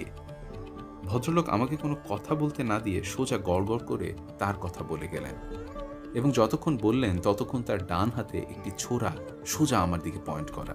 বর্ণনা শুনে আমারই ভয় করছিল। লালমোহন বাবুর দেখলাম মুখ হা হয়ে গেছে। কি বললেন সাধন দস্তিদার? প্রশ্ন করল ফেলুদা। সাংঘাতিক কথা, বললেন ঋষিকেশ বাবু। মিস্টার হালদারের কালেকশনে কি জিনিস আছে তা যেমন মোটামুটি আমি জানি, তেমনি ইনিও জানেন।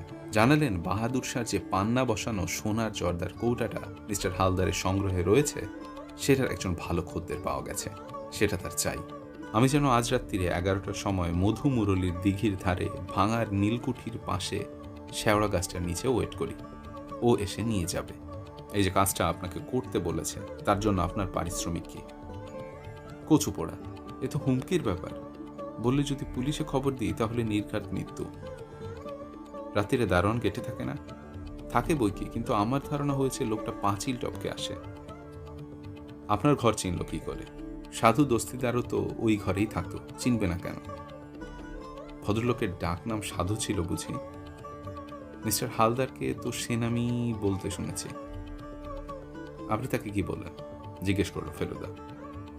আমি বললুম, এখন মিস্টার হালদারের জিনিসপত্রে কড়া পাহারা, সে কৌটো আমি নেব কি করে? সে বললে, চেষ্টা করলেই পাবে। তুমি মিস্টার হালদারের সেক্রেটারি ছিলে, জরুরি কাগজপত্র দেখার জন্য তোমার সে ঘরে ঢোকার সম্পূর্ণ অধিকার আছে। ব্যাস, এই বলেই সে চলে গেল। আমি জানি আপনি ছিছি করবেন, বলবেন পুলিশে খবর দেওয়া উচিত ছিল, অন্তত বাড়ির লোককে জানানো উচিত ছিল, কিন্তু প্রাণের ভয়ের মতো ভয় আর কি আছে বলুন? আপনার কথাটাই মনে হলো। আপনিও যে তদন্ত করছেন সেটা আমার মনে হয় সাধু জানে না। আপনি তাহলে কৌটো বার করেননি? পাগল, আপনি কি প্রস্তাব করছেন যে আমরা সেখানে যাই? আপনারা যদি একটু আগে গিয়ে গা ঢাকা দিয়ে থাকেন, আমি গেলাম 11টায়, তারপর সে এলে যা করার দরকার সে তো আপনিই ভালো বুঝবেন। এইভাবে হাতে নাতে লোকটাকে ধরার সুযোগ তো আর পাবেন না। পুলিশকে খবর দেব না বলছেন? অমন সর্বনাশের কথা উচ্চারণ করবেন না দোহাই। আপনি আসুন, সঙ্গে এদেরও নিতে পারেন। তবে সশস্ত্র অবস্থায় যাবেন, কারণ লোকটা ডেঞ্জারাস। লেগে পড়ুন, বিনা দ্বিধায় বললেন লালমোহন বাবু। রাজস্থানের ডাকা যখন আমাদের পেছু হাঁটাতে পারেনি, তখন এর কাছে কি ভয়? এ তো নরসি মশাই। আমি অবশ্যই জায়গাটা দেখিয়ে দেব, বললেন ঋষিকেশ বাবু। মেন রোড ছেড়ে খানিকটা ভেতর দিকে যেতে হয়, স্টেশন থেকে মাইল চারেক। ফেলুদা রাজি হয়ে গেল। ঋষিকেশ বাবু কফি শেষ করে উঠে পড়ে বললেন, 10টা নাগাদ তাহলে আপনারা মিট করছেন আমাকে। আমাদের বাড়ি ছাড়িয়ে 2 ফার্লং গেলেই একটা তেমাথার মোড় পাবেন। সেখানে দেখবেন একটা মিষ্টির দোকান। সেই দোকানের সামনে থাকবো আমি। রাত্রে বিশেষ ট্রাফিক নেই, তাও 1 ঘন্টা হাতে নিয়ে আমরা বেরিয়ে পড়লাম। খাওয়াটা বাড়িতেই সেরে নিলাম। এত তাড়াতাড়ি খাওয়া অভ্যেস নেই আমাদের। লালমোহনবাবু বললেন, খিদে পেলে ওই মিষ্টির দোকানে ঢুকে পড়া যাবে। কচুরি আর আলুর তরকারি নির্ঘাত পাওয়া যাবে। একটা সুবিধে এই যে লালমোহনবাবুর ড্রাইভার হরিপদবাবু ফেলুদার ভীষণ ভক্ত। তার উপর বোম্বাই মার্কা ফাইটিংয়ের ছবি দেখার সুযোগ ছাড়েন না কখনো। এরকম না হলে রাত বিরতে বারাসতে ঠ্যাঙাতে অনেক ড্রাইভারই গজগজ করত। ইনি যেন নতুন লাইফ পেলেন। ভিআইপি রোডে পড়ে লালমোহনবাবু গান ধরেছিলেন, জ্যোৎস্না রাতে সবাই গেছে বনে। কিন্তু ফেলুদা তার দিকে চাইতে অমাবস্যায় গানটা বেমানান হচ্ছে বুঝতে পেরে থেমে গেলেন। আকাশে এক টুকরো মেঘ নেই। তারার আলো বলে একটা জিনিস আছে, সেটা হয়তো আমাদের কিছুটা হেল্প করতে পারে। ফেলুদার ফরমাস অনুযায়ী গাঢ় রঙের জামা পরেছি। লালমোহন বাবুর পুলোভারটা ছিল হলদে, তাই তার উপর ফেলুদার রেনকোটটা চাপিয়ে নিয়েছেন। ভদ্রলোক এখন গাড়িতে বসা। যখন হাঁটবেন তখন একটা পকেট ভীষণ ঝুলে থাকবে, কারণ তাতে ভরা আছে একটা হামানদিস্তার লোহার ডান্ডা। ওয়েপন হিসেবে ব্যবহার করার জন্য ভদ্রলোক ওটা চেয়ে নিয়েছেন শ্রীনাথের কাছে। ফেলুদার পকেটে অবশ্য রয়েছে তার কোল্ট রিভলভার। আমাদের আন্দাজ ভুল হয়নি। 10টার কিছু আগে আমরা তেমাথায় পৌঁছে গেলাম। মিষ্টি দোকানের পাশেই একটা পানের দোকান। তার সামনে থেকে ঋষিকেশ বাবু এগিয়ে এসে আমাদের গাড়িতে উঠে হরিপদ বাবুকে বললেন, ডাইনের রাস্তাটা নিন। খানিক দূর যেতেই বাড়ি কমে এলো। আলোও বেশি নেই। রাস্তায় যা আলো ছিল তাও ফুরিয়ে গেল বাঁয়ে মোড় নিতে। বুঝলাম এটা প্রায় পল্লীগ্রাম অঞ্চল। বারাসতেই ছিল প্রথম নীলকুঠি, বললেন ঋষিকেশ বাবু। এদিকটাতে এককালে অনেক সাহেব থাকত। দিনের আলোয় তাদের সব ভাঙা বাগান বাড়ি দেখতে পেতেন। মিনিট 20 চলার পর একটা জায়গায় এসে গাড়ি দাঁড় করাতে বললেন ঋষিকেশ বাবু, আসুন। গাড়ি থেকে নামলাম 4 জনে। গাড়িটা এখানেই ওয়েট করুক, বললেন ঋষিকেশ বাবু। আমি আপনাদের জায়গাটা দেখিয়ে নিয়ে আসি। তারপরে এই গাড়ি আমাকে বাড়ি পৌঁছে দিয়ে আবার ফিরে আসবে। আমি সাইকেল রিক্সা করে ঠিক 11টার সময় চলে আসব। লালমোহনবাবু হরিপদ বাবুকে টাকা দিয়ে বললেন, তুমি একে পৌঁছে দিয়ে ফেরার সময় কোনো দোকানপাট থেকে খাওয়াটা সেরে নিও। ফিরতে রাত হবে আমাদের। ঘাসের ওপর দিয়ে মিনিট 5 হাঁটতে একটা জঙ্গল জায়গা এসে পড়ল। এখানে ছিল মধুমুরলীর দিঘে, বললেন ঋষিকেশ বাবু। আমাদের যেতে হবে ওইখানটায়। খুবই কম আলো, কিন্তু তাও বুঝতে পারছি যে গাছপালা ছাড়াও এদিকে একটা দালানের ভগ্নস্তূপ রয়েছে। শীতকাল বলে রক্ষে, না হলে এই জায়গা হতো সাপ ব্যাঙের ডিপো। এখন টর্চের আলোটা বোধহয় তেমন বিপজ্জনক কিছু নয়, বলল ফেলুদা। মনে তো হয় না, বললেন ঋষিকেশ বাবু। ছোট পকেট টর্চের আলোতে ঝোপঝাড় খানাখন্দ বাঁচিয়ে আমরা পৌঁছে গেলাম নীলকুঠির ভগ্নস্তূপের পাশে। ওই যে দেখুন শেওড়া গাছ, বললেন ঋষিকেশ বাবু। ফেলুদা সেদিকে একবার টর্চ ফেলে সেটা নিভিয়ে পকেটে পড়ল। আমি তাহলে আসি। আসুন, 3 কোয়ার্টার আপনাদের একটু অপেক্ষা করতে হবে। আমরা যেদিক দিয়ে এসেছিলাম সেদিক দিয়েই চলে গেলেন ঋষিকেশ বাবু। 1 মিনিটের মধ্যেই তার পায়ের আওয়াজ মিলিয়ে গেল। ওডোমাসটা লাগিয়ে নিন। ফেলুদা পকেট থেকে টিউব বার করে লালমোহন বাবুর দিকে এগিয়ে দিল। যা বলেছেন মশাই, ম্যালেরিয়া শুনছি আবার খুব বেড়েছে। আমরা 3 জনই ওডোমাস লাগিয়ে নিয়ে একটা বড় রকম দম নিয়ে অপেক্ষার জন্য তৈরি হলাম। আমাদের কাউকেই দাঁড়াতে হবে না, কারণ ভগ্নস্তূপে নানান হাইটের ইটের পাঁজা রয়েছে। তাতে চেয়ার চৌকি মোড়া সব কিছুরই কাজ হয়। কথা বলতে হলে ফিসফিস ছাড়া গতি নেই, তাও প্রথম দিকটায়। পরের দিকে কমপ্লিট মৌনি। অন্ধকারে চোখ সয়ে গেছে। এখন চারদিকে চাইলে বট, অশ্বত্থ, আম গাছ, বাঁশঝাড় এসব বেশ তফাৎ করা যায়। ঝিঝির শব্দ ছাড়াও যে অন্য শব্দ আছে সেটা বেশ বুঝতে পারছি। ট্রেনের আওয়াজ, সাইকেল রিক্সার চড়া হর্ন, রাস্তার কুকুরের ঘেউ ঘেউ, এমনকি দূরের কোনো বাড়ি থেকে ট্রান্সিস্টারের গান পর্যন্ত। ফেলুদার ঘড়িতে রেডিয়াম টায়ার, তাই অন্ধকারেও টাইম দেখতে পারে। শীত যেন মিনিটে মিনিটে বাড়ছে।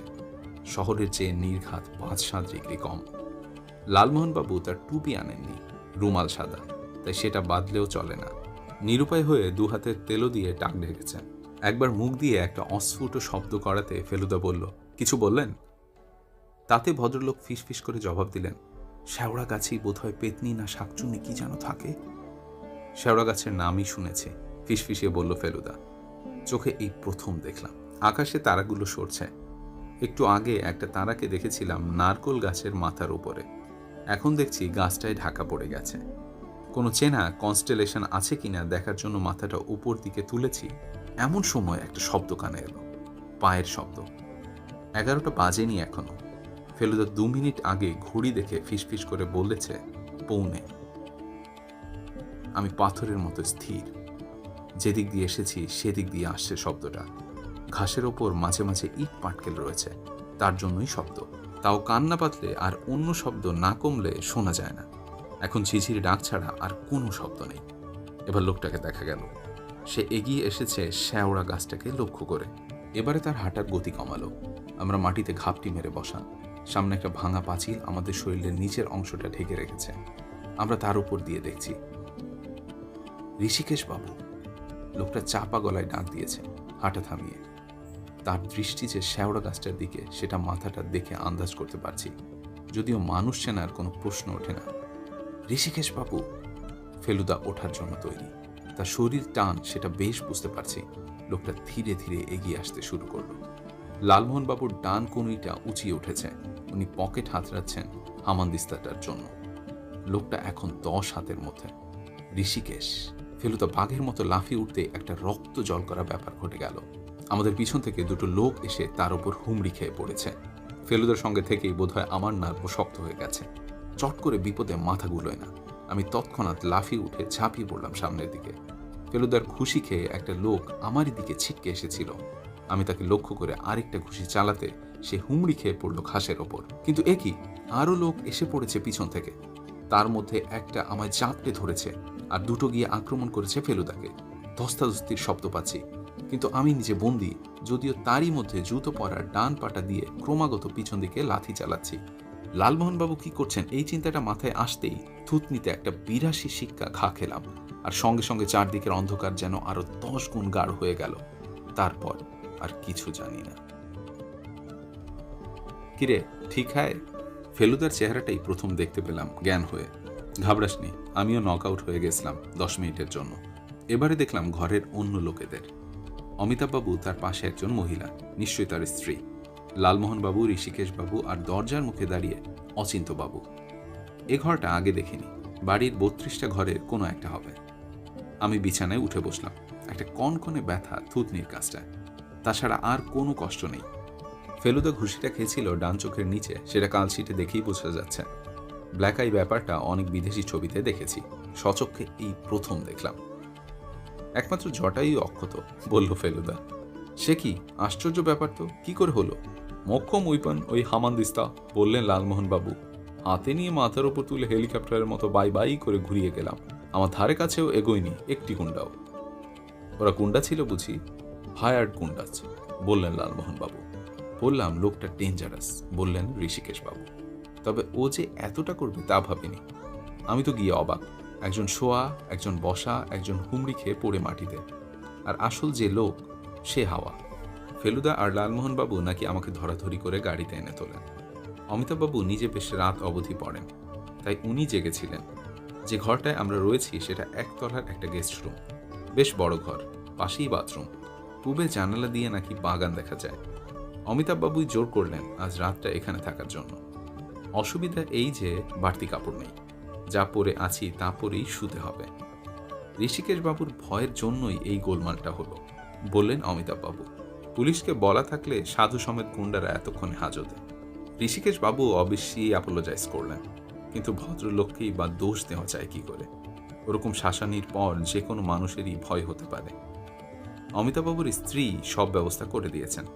বললেন, বাড়িতে এই দুর্যোগ আপনাদের সঙ্গে বসে দুদণ্ড কথা বলার সুযোগও হলো না। এনার এত বই আমি পড়েছি, কি যে আনন্দ পাই তা বলতে পারি না। শেষের কথাটা অবশ্যই লালমোহন বাবুকে উদ্দেশ্য করে বলা। ফেলুদা বলল, কাল সকালে যাবার আগে আপনার ছেলের সঙ্গে একবার কথা বলে নেব। ঘরে চোর ঢোকার পরেও ও যে সাহস দেখিয়েছে তেমন সচরাচর দেখা যায় না। 12:30 নাগাদ যখন আমরা শোবার আয়োজন করছি তখন ফেলুদা একটা কথা বলল, ঘুষিটাও যে ব্রেন টনিকের কাজ করে সেটা আজ প্রথম জানলাম। কি রকম? বললেন লালমোহন বাবু। সাধুবাবু ভ্যানিশ করার ব্যাপারটা বুঝতে পারছি এতদিনে। বলেন কি? তুখোড় লোক, তবে যার সঙ্গে মোকাবিলা করছে সেও তো কম তুখোড় নয়। এর বেশি আর ফেলুদা কিছু বলল না। অনিরুদ্ধ সকালে স্কুলে যায়, তাই চা খাবার আগেই ফেলুদা ওর সঙ্গে দেখা করে নিল। চোর ঢোকার কথাটা আজ শুনে মনে হলো ছেলেটি বেশি রকম কল্পনাপ্রবণ। পরপর দুবার একটু বাড়াবাড়ি বলে মনে হলো। ফেলুদা বলল, তুমি যে বন্দুকটা নিয়ে চোরকে মারবে ঠিক করেছিলে সেটা তো আমাকে দেখালে না, শুনলাম তোমার ছোট কাকাকে দেখিয়েছ। অনিরুদ্ধ বন্দুকটা বার করে ফেলুদার হাতে দিয়ে বলল, এটা থেকে আগুনের ফুলকি বেরোয়। লাল প্লাস্টিকের তৈরি মেশিন গান। ট্রিগার টিপলে মেশিন গানের মতো শব্দের সঙ্গে নলের মুখ দিয়েই সত্যি স্পার্ক বেরোয়। ফেলুদা বন্দুকটা নিয়ে নেড়ে চেড়ে দেখে সেটার খুব তারিফ করে ফেরত দিয়ে বলল, তোমার যে ঘুমের ব্যাঘাত হচ্ছে দেখা যাক সেটা বন্ধ করা যায় কিনা। তুমি চোর ধরে দেবে? গোয়েন্দার তো ওই কাজ। আর আমার চন্দনা যে চুরি করেছে সেই চোর, সেটারও চেষ্টা চলেছে, তবে কাজটা খুব সহজ নয়। খুব শক্ত, খুব শক্ত। দারুণ রহস্য, দারুণ রহস্য। আর সেদিন যে বললে খাঁচার দরজায় রক্ত লেগে আছে, ওটাই ভরসা, ওটাই তো ক্লু। ক্লু মানে? ক্লু হলো যার সাহায্যে গোয়েন্দা দুষ্টু লোককে জব্দ করে। লালমোহনবাবু হঠাৎ জিজ্ঞেস করলেন, আচ্ছা তোমার পাখিকে কথা বলতে শুনেছ? হ্যাঁ, বলল অনিরুদ্ধ। আমি ঘরে ছিলাম আর শুনলাম পাখিটা কথা বলছে। কি কথা? বলল, দাদু ভাত খান, দাদু ভাত খান। আমি তখনই বেরিয়ে এলাম, কিন্তু তারপর আর কিছু বলল না। লালমোহনবাবুর মুখে হাসি। অনিরুদ্ধ শুনেছে দাদু ভাত খান, আর লালমোহনবাবু শুনেছেন বাবু সাবধান। মানতেই হয় দুটো খুব কাছাকাছি। পাখি নিশ্চয়ই ওই ধরনেরই কিছু বলছিল। আপনার এখানে পাখি ধরতে পারে এমন কেউ আছে? ফেলুদা অমিতাভবাবুকে জিজ্ঞেস করল। আমাদের মালির ছেলে আছে, শঙ্কর, বললেন অমিতাভবাবু। এর আগে 2-1 বার ধরেছে পাখি। খুব চালাক চতুর ছেলে। তাকে বলবেন একটু চোখ রাখতে। খুব সম্ভব চন্দনাটা আপনাদের বাগানেই রয়েছে। বারাসতে থাকতেই দেখেছিলাম যে খবরের কাগজে চন্দনার বিষয় বিজ্ঞাপনটা বেরিয়েছে। সেটার কাজে এত তাড়াতাড়ি হবে তা ভাবতে পারি। 12টা নাগাদ একটি বছর 25-এর ছেলে আমাদের বাড়িতে এসে হাজির। বেশ চোখা চোখা চেহারা, পরনে জিন্স আর মাথার চুলের কপাল ঢাকা কায়দা দেখলেই বোঝা যায় ইনি হাল ফ্যাশনের তরুণ। ফেলুদা বসতে বলাতে ভদ্রলোক মাথা নেড়ে বললেন, বসবো না, আজ একটা ইন্টারভিউ আছে। আমি আসছি ওই পাখির ব্যাপারে কাগজে যে বিজ্ঞাপন দিয়েছেন সেইটা দেখে। ওটা আপনাদের পাখি ছিল? আমাদের মানে আমার দাদুর। দাদু মারা গেছেন লাস্ট মান্থ, তাই বাবা ওটাকে বেছে দিলেন। ওটার দেখাশোনা দাদুই করতেন। বাবা কোর্ট কাছারি করতেন, মা বাতে ভোগেন, আর আমারও সবে ইন্টারেস্ট নেই। কদিন ছিল আপনাদের বাড়িতে? তা বছর 10। দাদুর খুব পিয়ারের চন্দনা ছিল। কথা বলতো? হ্যাঁ, দাদুই শিখিয়েছিলেন। খুব রসিক মানুষ ছিলেন। অদ্ভুত অদ্ভুত কথা শিখিয়েছিলেন। অদ্ভুত মানে? এই যেমন দাদুর পাশার নেশা ছিল, পাখিটাকে শিখিয়েছিলেন কচেবারও বলতে। তারপর ব্রিজও খেলতেন দাদু। খেলার সময় অপোনেন্টের তাস ভালো বুঝতে পারলে পার্টনারকে একটা কথা খুব বলতেন, সেটা পাখিটা তুলে নিয়েছিল। কি কথা? সাধু সাবধান। ঠিক আছে, অনেক ধন্যবাদ। আর কিছু? না, আর কিছু জানার নেই। বিজ্ঞাপনে দেখে বুঝতে পারিনি এটা আপনার বাড়ি। সেটা না বোঝারই কথা।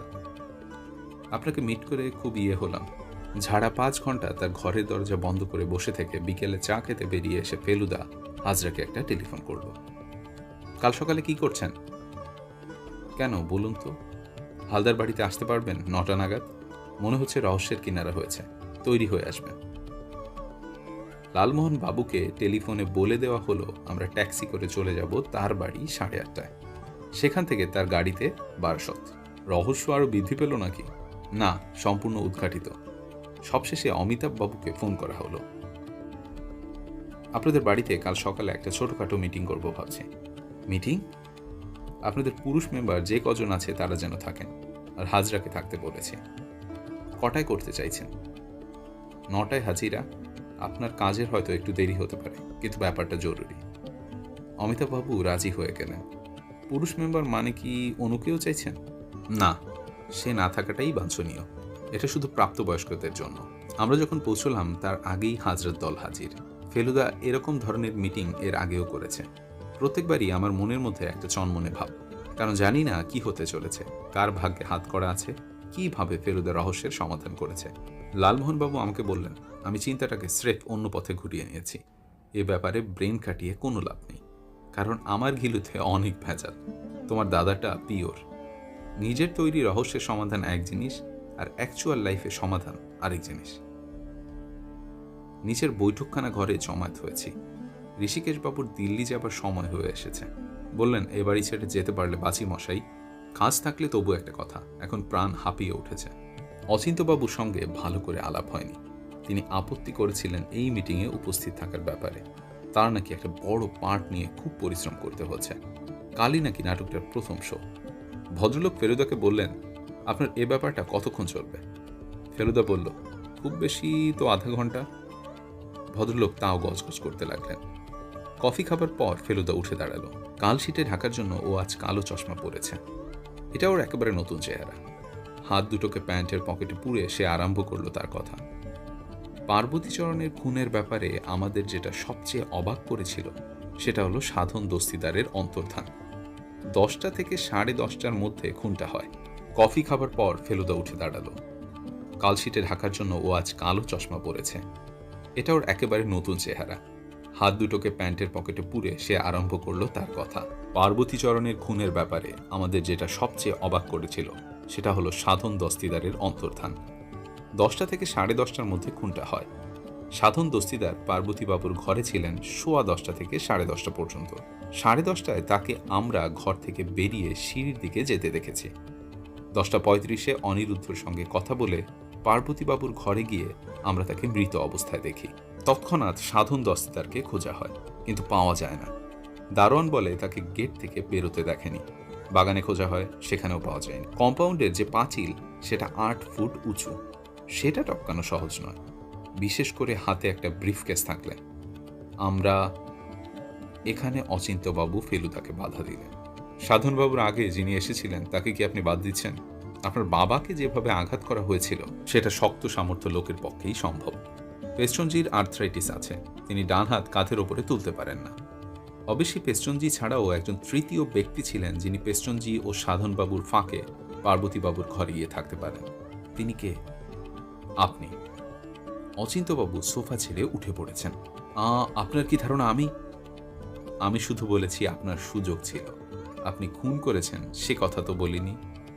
তাও ভালো। যাই হোক, সাধনবাবুর অন্তর্ধান বিশ্বাসযোগ্য হয়, 1 যদি দারোয়ান ভুল বা মিথ্যে বলে থাকে, আর 2 যদি সাধনবাবু এ বাড়ি থেকে না বেরিয়ে থাকেন। কোনো চোরাকুঠুরিতে আত্মগোপন করার কথা বলছেন? ঋষিকেশবাবু প্রশ্ন করলেন। অমিতাভবাবু বললেন, সেরকম লুকোনোর কোনো জায়গা এ বাড়িতে নেই। একতলার অধিকাংশ ঘরই তালা চাবি বন্ধ।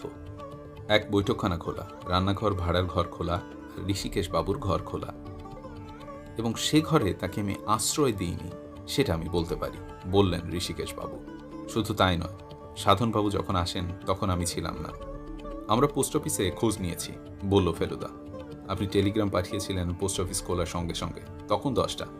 5 মিনিট লেগেছে আপনার টেলিগ্রাম করতে। তারপর আমি যাই ঘড়ির প্যান্ট কিনতে। দুঃখের বিষয়, দোকানের লোক আপনাকে মনে করতে পারছে না। মিস্টার মিত্তির, দোকানের লোকের স্মরণশক্তির ওপর নির্ভর করে কি আপনি গোয়েন্দাগিরি করেন? না, তা করি না, এবং তাদের কথায় আমরা খুব আমল দিইনি। আর আপনিও যে সত্যি কথা বলছেন সেটা আমরা মানতে বাধ্য নই। কেন? আমি মিথ্যে বলবো কেন? কারণ 10:15টার সময় আপনারও তো পার্বতীচরণের ঘরে যাবার প্রয়োজন হয়ে থাকতে পারে। এসব কি বলছেন আপনি? আপনি নিজেই বলছেন সাধনবাবুকে বেরোতে দেখেছেন, আবার বলছেন আমি গিয়েছি। ধরুন সাধন দস্তিদার যদি নাই এসে থাকেন, তার জায়গায় আপনি গেলেন। আমার মাথা গুলিয়ে যাচ্ছে। ঘরে সবাই চুপ। তারই মধ্যে ঋষিকেশবাবু হো হো করে হেসে উঠলেন। মিস্টার হালদার কি উন্মাদ না জরাগ্রস্ত যে আমি দাড়ি গোফ লাগিয়ে তার ঘরে ঢুকবো আর তিনি আমাকে চিনবেন না? কি করে চিনবেন ঋষিকেশবাবু? আপনি যদি গোফ দাড়ি লাগিয়ে চোখের চশমাটা খুলে পোশাক বদলে তার ঘরে ঢোকেন, তাহলে আপনাকে 7 বছর আগের সাধন দস্তিদার বলে কেন মনে করবেন না পার্বতীবাবু? আপনি আর সাধন দস্তিদার যে আসলে একই লোক। প্রতিশোধ নেবার জন্য চেহারা পাল্টে, নাম পাল্টে সেই একই লোক যে আবার সেক্রেটারি হয়ে ফিরে এসেছে। সেটা তো আর বোঝেননি পার্বতীচরণ। ঋষিকেশ বাবুর মুখের ভাব একদম পাল্টে গেছে। তার ঠোঁট নড়ছে, কিন্তু মুখ দিয়ে কথা বেরোচ্ছে না। দুজন কনস্টেবল এগিয়ে গেল তার দিকে। ফেলুদার কথা এখনো শেষ হয়নি। খুনের পর কি আপনার ভাড়া করা কোটের পকেটে পেপার ওয়েট পুড়ে তার ওজন বাড়িয়ে আপনি পুকুরের জলে ফেলে দেননি? তারপর নিজের ঘরে গিয়ে আবার ঋষিকেশ দত্ত সেজে বেরিয়ে আসেননি? এই শীতকালেও ঋষিকেশ বাবুর শার্টের কলার ভিজে গেছে। খুনের পর কি আপনার ভাড়া করা কোটের পকেটে পেপার ওয়েট পুড়ে তার ওজন বাড়িয়ে আপনি পুকুরের জলে ফেলে দেননি? তারপর নিজের ঘরে গিয়ে আবার ঋষিকেশ দত্ত সেজে বেরিয়ে আসেননি? এই শীতকালেও ঋষিকেশ বাবুর শার্টের কলার ভিজে গেছে। আরও একটা কথা বলে চলো ফেলুদা, সাধু সাবধান। কথাটা কি চেনা চেনা লাগছে? অনিরুদ্ধের জন্য কেনা চন্দনার মুখে কি কথাটা শোনেননি আপনি সম্প্রতি? আর শুনে আপনার কুসংস্কারাচ্ছন্ন মনে কি বিশ্বাস ঢোকেনি যে কথাটা আপনাকে উদ্দেশ্য করেই বলছে? আপনি সাধু সেজে মনিবের সর্বনাশ করতে যাচ্ছেন জেনেই পাখি এই সাবধান বাণী উচ্চারণ করছে। আপনি কি এই পাখিকে খাঁচা থেকে বার করে বাগানে নিয়ে গিয়ে ছেড়ে দেননি? এবং এই কাজটা করার সময় আপনাকে কি পাখি জখম করেনি? ঋষিকেশ বাবু এবার লাফিয়ে উঠলেন চেয়ার থেকে। অ্যাবসার্ড, অ্যাবসার্ড, কোথায় জখম করেছে, কোথায়? ইন্সপেক্টর হাজরা, আপনার লোককে বলুন তো ওর ডান হাত থেকে ঘড়িটা খুলে নিতে। প্রচণ্ড বাধা সত্ত্বেও ঘড়িটা খুলে এলো। কবজিতে প্রায় 1 ইঞ্চি লম্বা একটা আঁচড়ের দাগ, সেটা দিব্যি ঘড়ির ব্যান্ডের তলায় লুকিয়েছিল। আমি খুন করতে যাইনি, দোহাই আপনার, বিশ্বাস করুন। ঋষিকেশ বাবুর অবস্থা শোচনীয়। সেটা অবিশ্বাস্য নয়, বলল ফেলুদা, কারণ আপনার আসল উদ্দেশ্য ছিল নেপোলিয়নের চিঠিটা নেওয়া। পেছনজি বড় রকম দর দিয়েছেন সেটা আপনি জানতেন। মিস্টার হালদার বেচবেন না সেটাও আপনি পূর্ব অভিজ্ঞতা থেকে জেনেছেন। কিন্তু জিনিসটা চুরি করে তো পেছনজির কাছে বিক্রি করা যায়, তাই আমি না মরিয়া হয়ে প্রতিবাদ জানালেন ঋষিকেশ বাবু। আগে আমার কথা শেষ করতে দিন। ফেলু মিত্তির আধুখাসরাভাবে সমস্যার সমাধান করে না। এ ব্যাপারে আপনি একা নন, সেটা আমি জানি। চিঠিটা বার করে এনে নিজের ঘরে গিয়ে মেকআপ বদলে আপনি যান আরেকজনের কাছে চিঠিটা দিতে। কিন্তু বাড়িতে খুন হয়েছে, খানা তল্লাশি হবে, সেটা জেনে এই দ্বিতীয় ব্যক্তিও সাময়িকভাবে চিঠিটাকে অন্য জায়গায় চালান দেন, তাই নয় অচিন্ত্যবাবু? প্রশ্নটা একেবারে বুলেটের মতো, কিন্তু লোকটার আশ্চর্য নার্ভ। অচিন্ত্যবাবু ঠোঁটের কোণে হাসি নিয়ে দিব্যি বসে আছেন সোফায়। বলুন বলুন, কি বলবেন, বললেন ভদ্রলোক। আপনি তো দেখছি সবই জেনে বসে আছেন। আপনি 10:30টার একটু পরে একবার আপনার ভাইপোর ঘরে যাননি? গিয়েছিলাম বই কি, আমার ভাইপোর ঘরে যাওয়ায় তো কোনো বাধা নেই। সে কদিন থেকে বলছে তার নতুন খেলনা দেখাবে, তাই গিয়েছিলাম। আপনার ভাইপোর ঘরে গতকাল এবং তার আগের রাত্রে একজন চোর ঢুকেছিল। সে যা খুঁজছিল তা পায়নি। আপনি কি অস্বীকার করতে পারেন যে সে চোর আপনি খুঁজতে গিয়েছিলেন নেপোলিয়নের চিঠি, যেটা আপনি তার ঘরে লুকিয়ে রেখেছিলেন। চিঠিটা পাবেন এই বিশ্বাসে আপনি পেস্টনজিকে ফোন করে অফার দিয়েছিলেন। তারপর সেটা না পেয়ে আর পেস্টনজির ওখানে যেতে পারেননি। আমি যখন লুকিয়েছিলাম তখন সেটা আমি কেন পাবো না, সেটা বলতে পারেন? কারণ যাতে লুকিয়েছিলেন সেটা ছিল খোকার বালিশের তলায়। এই যে। ফেলুদা মিস্টার হাজরার দিকে হাত বাড়িয়ে দিল। হবি সেন্টার থেকে কেনা লাল প্লাস্টিকের মেশিন গান চলে এলো ফেলুদার হাতে। তার নলের ভিতরে আঙুল ঢুকিয়ে টান দিতে বেরিয়ে এলো গোল করে পাকানো নেপোলিয়নের চিঠি। ঋষিকেশ বাবুর মেকআপের ব্যাপারে আপনিই মাল মশলা সাপ্লাই করেছিলেন বোধহয়, প্রশ্ন করল ফেলুদা। ভাগবাটোয়ারা কিরকম হতো? 50-50। মালির ছেলে শঙ্কর চন্দনাটা ধরতে পেরেছিল ঠিকই, যদিও পাখি ফেরত পাওয়ার পুরো ক্রেডিটটা তার খুদে মক্কেলের কাছে ফেলুদাই পেল। অমিতাভবাবু ফেলুদাকে অফার করেছিলেন পার্বতীচরণের কালেকশন থেকে একটা কোনো জিনিস বেছে নিতে। ফেলুদা রাজি হলো না, বলল এই কেসটায় আমার জড়িয়ে পড়াটা একটা আকস্মিক ঘটনা। আসলে আমি এসেছিলাম আপনার ছেলের ডাকে, তার কাছ থেকে তো আর ফি নেওয়া যায় না।